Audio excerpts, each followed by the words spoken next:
Good afternoon, everybody. Thanks for coming in for our next session. How to get event tech to deliver rather than just being bells and whistles. So the way we're going to look at this panel today, we're going to be looking at user experience technology, so audience engagement stuff, and then we're going to be looking at the back office stuff. So, stuff that replaces the Excel sheets, or maybe it hasn't replaced the Excel sheets yet. We'll see about that. But how it delivers in terms of ROI and user experience on either of those two things. So I'd like to welcome today is Govind Sharma from UBM. Then we have Charlotte Hammerbeck from GSK, and Allie Magyar from Hubb, and Nick Paul from CadmiumCD, who have their booth right there. Okay, sorry, I've just met you all. Except for Govind, so I had to read the names out off of the bit of paper, sorry about that. So let's start with the user-facing stuff first. And we've seen a lot in the press about AR, VR, mixed reality, AI, those kinds of things.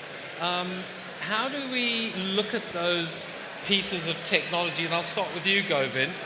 How does a company like UBM that has a portfolio of hundreds of events look at these bells and whistles, and how do they deliver you some sort of great experiences for the user? I think I'll start with saying that we haven't yet fully figured it out yet, but we can tell you what process we follow. So, with all the different events we do, we always also keep an eye on what's happening in the world today. For example, this new technology around using audio for badges and things like that. And what we will tend to do is we follow the 70-20-10 rule. So we will try to use for 70% of the things which we know works. In the event industry, you always have to accommodate certain nuances around an industry or some requirements which are specific to an event. So that's where the 20% of the all established solutions come. And 10% we keep just for things like this, to test, understand whether the proof of concept is successful, and then look at scaling. So that's the philosophy we use. And in that we have tried in the past augmented reality.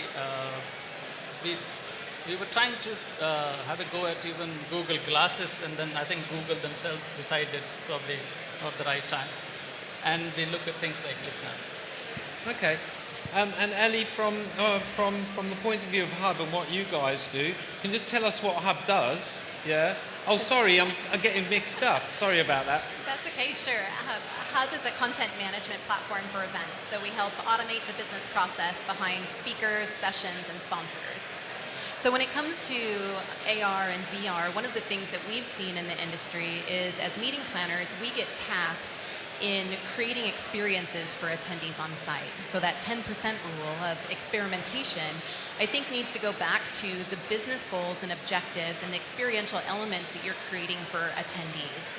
So one of our corporate tech customers had taken a look at that in regards to how it framed up in content. So thinking about every person doesn't learn the exact same. So sitting in a breakout session may not help them actually learn the information. So they decided in that 10% to actually use VR and AR to engage in their content for their event. So they created different spots throughout the venue that people could go and experience the content that was being presented in a different way. So it was an experiential element that allowed them to learn in a new, different way that brought value to the event, so that it wasn't just a flashy bell or whistle, but actually lended towards the learning of people on site. Okay. And then I'm going to come to you, Charlotte. Can you just tell me what you do at GSK, and then how you're using these kind of audience engagement technologies, and do they deliver for your clients? Sure. So I sit in a global meetings management centre of excellence, so events and meetings. And what we try and do is optimise people's meetings across the organisation. So a large part of what we do is try and get people to spend less money, which makes us not always the most popular people. But we try and look at the ways technology will improve the events. And similar to what both Allie and Govind have said, we struggle a lot with trying to get people to really articulate their objectives, because it's very easy to say, I want this and I want that. But actually, what value is it going to drive for both you, as in the data that you're capturing on your attendees and your attendees? Obviously, you want to make sure that the attendees are participating fully in the meeting. So that's what we try and do. I mean, my colleague was telling me the other day about a great event we had where, similar to what you were saying as well, Allie, you had people going around and they could unlock certain elements of content at each point. And once they got to the top 10 points, they could unlock the final room and they could go into it and find more about it. It's that sort of thing that we want to bring in and make sure people are doing, and not just the bells and whistles. Okay. Nick, I'm going to come to you in a minute. I just want to point out, if you guys have got any questions for our panelists here, you'll see up on the board a very simple web link that you can put into your browser, and it'll take you to the Glisser platform.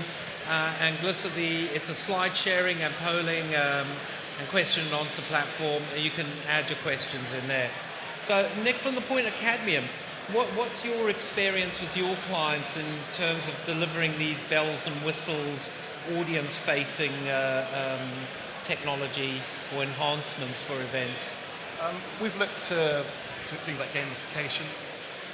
We found that that's been a very good way of engaging the audience as well.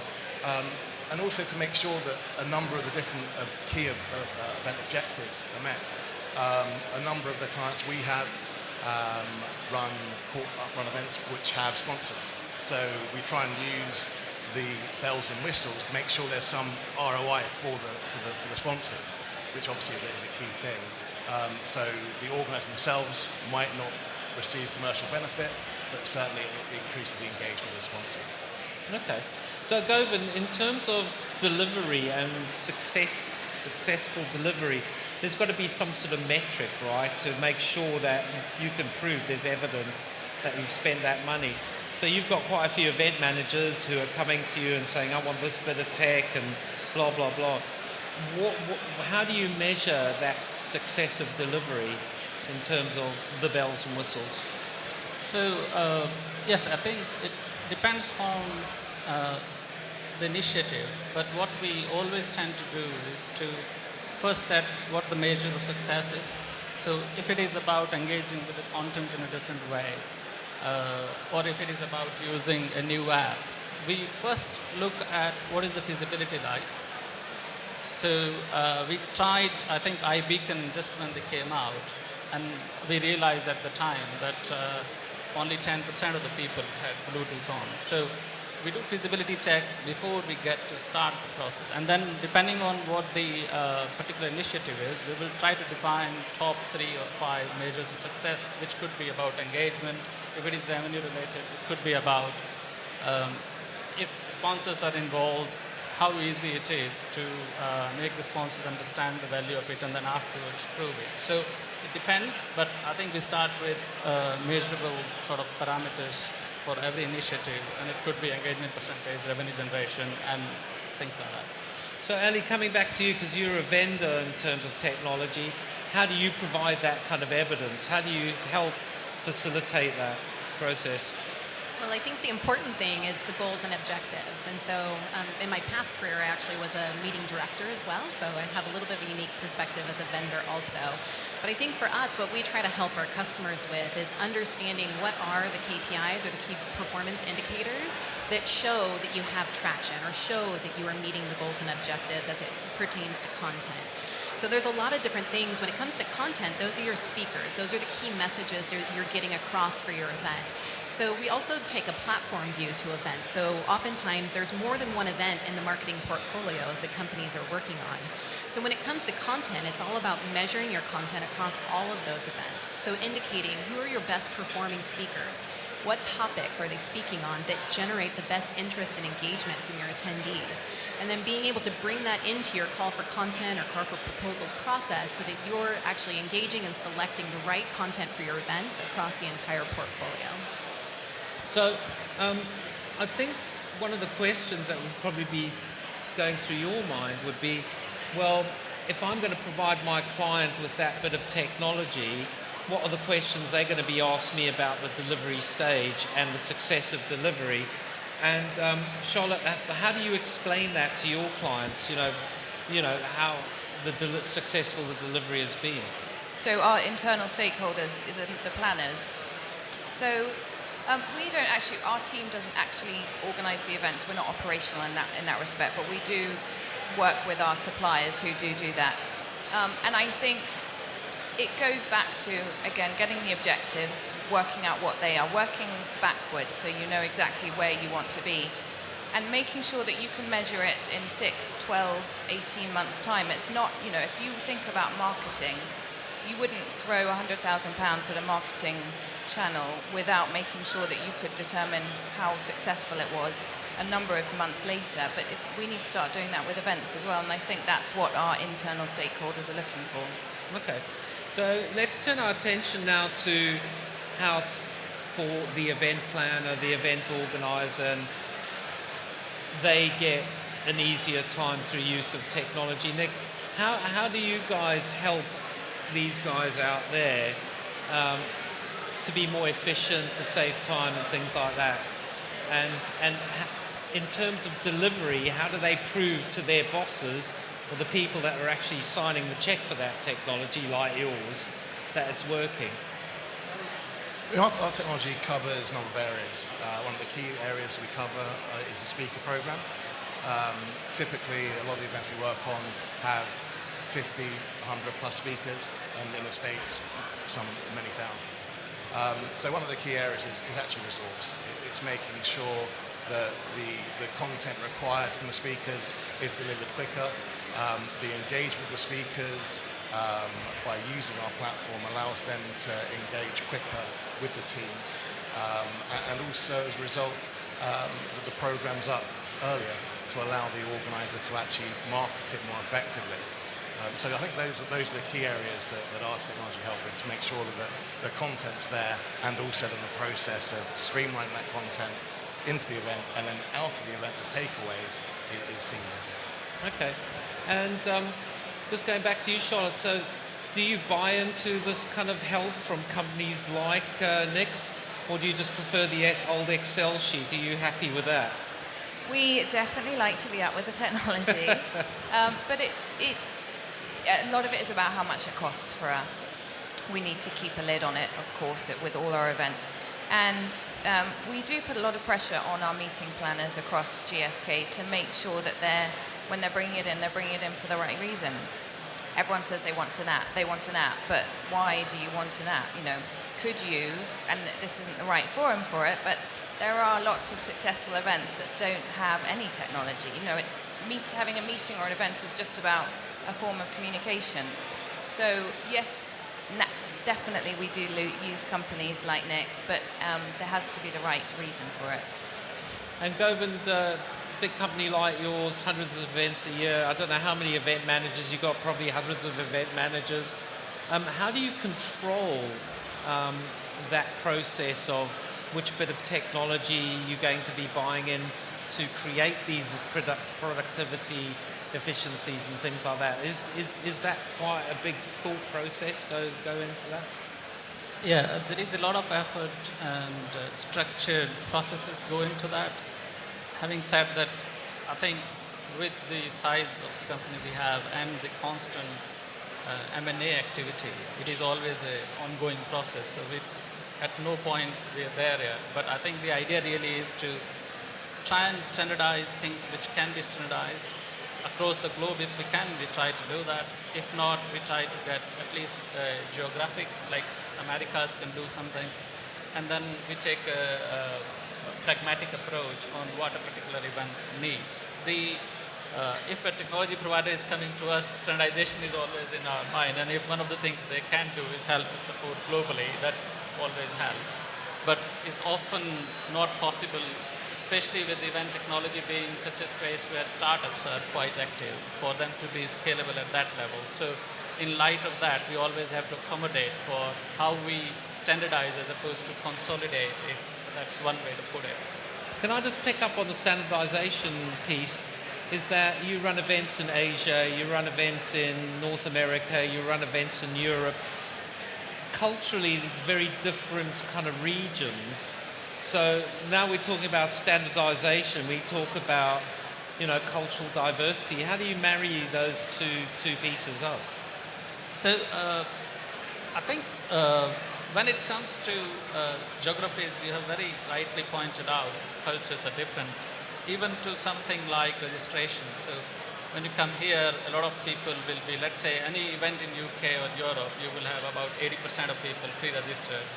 You go to even Turkey, and 80% will register on site. So that's the interesting challenge for the technology world. So what we tend to do is we start at least trying to standardize the data there, and then we look at how do we handle data. And if we can standardize at least the online piece, we try to do that. That's the thing I was saying, that it isn't possible to summarize it in like one paragraph or even a 15-minute speech. It's an ongoing process.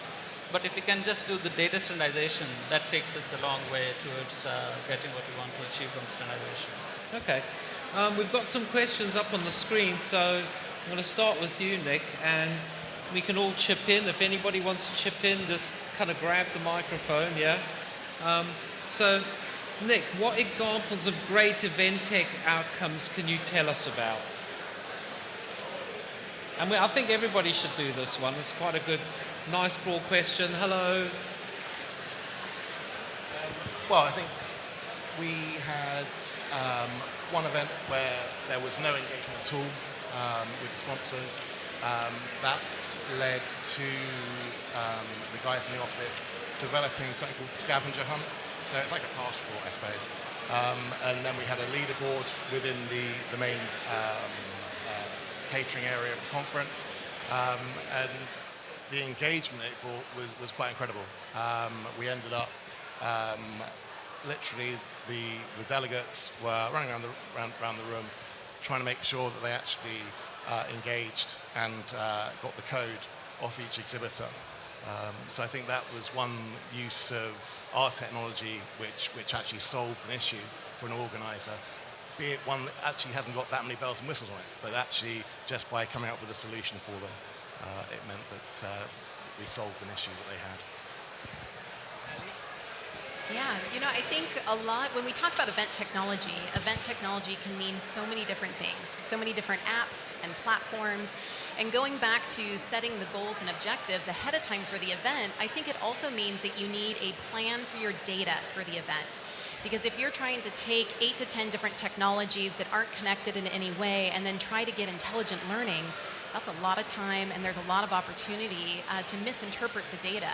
So I would encourage people to look for, and where we've seen the best results is when you have integrated platforms. So when you think about the API economy and connected systems and platforms like the Event Tech Tribe, where after the event, all of those data points come together in one place so that you can measure all sorts of different analytics across every engagement. So if it comes from your speakers and your content to registration, to your mobile app, to Glisser and the audience engagement, afterwards you can actually take that information and say, here are my audiences. This is the audience I'm seeing the most perception shift with. Here's where I see that there's opportunities next year. So I think the best opportunity for where you go with your event technology is having an integrated plan across all of your data. Charlotte? It's not very sexy and it's probably not a bell or a whistle, but the back end, again, data, but having a single platform where we track all of our meetings and events that we plan across the organization has been critical to broadening our strategic meetings management program and events. And it's given us all of the big data that we need to go to our senior stakeholders and say, this is what we think should inform our decisions about where we're going with this stream of investment. Okay. Govind? So as an example of the event tech, there would be quite a lot as you'd expect, but I think one of the things we did was around the experience of exhibitors and when they do rebooking. So about 4 or 5 years ago, we introduced the whole idea of booking using iPads and using the mobile and the floor planning on that. And that has been quite a successful project for us, and we have rolled it out globally. And we've also done similar projects since then, like we introduced Supplier Finder. We also work with other technology providers. So we do have examples where we've introduced new technology, which at the time was considered as probably bells and whistles, but we've now scaled it and commercialized it in a sense. Okay. Let's pick another question here. How do we know what's needed and what's a bells and whistle? We'll start with you and then we'll go down. Yeah? Yeah, I think the answer is put yourself in the organizer's shoes and you would know yourself what is bells and whistles and what is needed. So something which you can measure and can then relate to the growth of the event or the value of the event is needed. And I think that's something which is quite straightforward. Something which is unquantifiable at this stage or a solution looking for a problem often can be classed in bells and whistles. Doesn't mean that's a wrong thing to do, but if we are looking to just put in one bucket or the other, that's how I would start. Okay. I'm going to ask you a separate question, Charlotte, because we've got a few to get to before we finish off. And I think probably the one that I would like to ask you, this is an exhibition a question, so I know you do meetings, but I'm going to ask you anyway. You've been around. Does event tech too often mistake the exhibition organizers as the end users whose problems need to be solved rather than the visitors or the exhibitors? Yes, absolutely. And actually, I was going to build on Govind's comment just now, which is your comment was think of it from the planner perspective. And mine was to build on that and think of it not just from the planner, but from the attendee. So you know that you need the basics, you need to get people there. But you absolutely need to think about it from the people that are coming. We as meetings or events planners are so kind of introspective quite a lot of the time. We don't always go to the events that we plan as delegates. So what I think is really helpful is when you actually go out to people or you take a group of pilot people that you can ask before you plan the event and actually get from them what they think is helpful and what they thought was helpful from last time. And we don't always do that, and that can provide some really useful, rich information. Okay. These next two questions are quite tricky, but I'm going to go to you first, Allie, with the top one. With so many variables of technology, how do you ultimately integrate them to provide an overall picture of outcomes for audience, sponsors, and organizers? Quite a complex question. It is. So do you want to just break it down into just the audience on that particular one, yeah? And then I'll come to Nick to do the organizer. Sure. Well, and I think this goes back to what I was speaking about earlier in terms of looking for companies that believe in the API economy, and that can go across any audience. So with so many technologies available, I think looking for platforms that have open APIs, it just means that they can connect to any other platform out there to pull data or to push data. And then when it comes to analytics from an audience view, again, going back to companies that specialize in analytics, because a lot of times meeting planners aren't data people by heart. And so figuring out what types of tools are out there, InsightXM is a great example of an analytics tool that looks across all of the different event technology platforms and is able to look at all of that data to bring it back into intelligence information so that you can actually use that for your events and make meaningful steps towards improving the experience as well as improving the sales cycle as events in the marketing portfolio as well. Okay, so I'm going to ask you, Nick, actually to talk about the exhibitors in that same context. It's all the exhibition organisers. So yeah, how do you integrate different technologies that are going to suit an exhibitor? What would you suggest on that? I think really one of the key things is adoption. So when an exhibitor signs up for any event, you need to make their life as simple as possible because you're dealing with so many different companies, so many different structures that you need to make their life as easy as possible. And if there are opportunities for only one set of data being input and then integrated across to different platforms, that's really what you've got to try and do. I think as an exhibitor ourselves, here, it falls on the shoulders of one or two people to organise their participation. Sometimes they're not professionals in the area, and they're just doing it as an aside to the rest of their job. So I think really it's about making their life as easy as possible and integrate wherever you can and try and keep the master data in one area if possible and then just pass it through. Okay. And Govind, how's it going to work for the organisers in this context? So I think the first thing I'd like to say there, and I think building on what I said before and then what Charlotte added to, is as organizers, we have to look at all of it in one place. So when I said put yourself in organizer's shoes, the first thing which comes to mind is, are we doing the right thing for customers? Is it working for exhibitors? Is it working for audiences? And then we come to how easy it is for us to. So I think in a sense, we are having to do that all the time. And we would have teams responsible for that to pull it all together. It's not always possible to say, one technology cuts across all this so we can have data in one place. So we have to use different means and enterprise systems to do it. But we always try to measure it along all these three and then try and bring it together for an overall picture. Okay. I'm going to give the last question to Charlotte and say, how can you use event tech to engage your audience prior to the event and to create buzz around the event? So it's your pre-marketing stuff.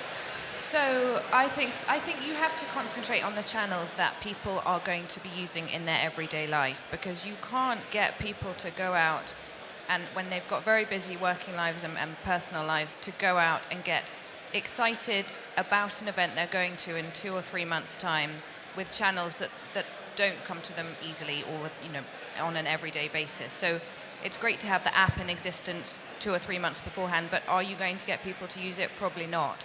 So you really need to focus, I would say, on the social media channels, Twitter, Facebook, LinkedIn, and so on, that will get them to see the content as it's coming through on a daily basis and start getting them to engage with it. Okay, great. All right, well, thank you very much for joining us, and I'd like to thank Nick Paul from CadmiumCD. I'd like to thank Allie Magyar from Hubb. I'd like to thank Charlotte Hammerbeck from GSK and Govind Sharma from UBM. Thank you very much, and thank you for listening.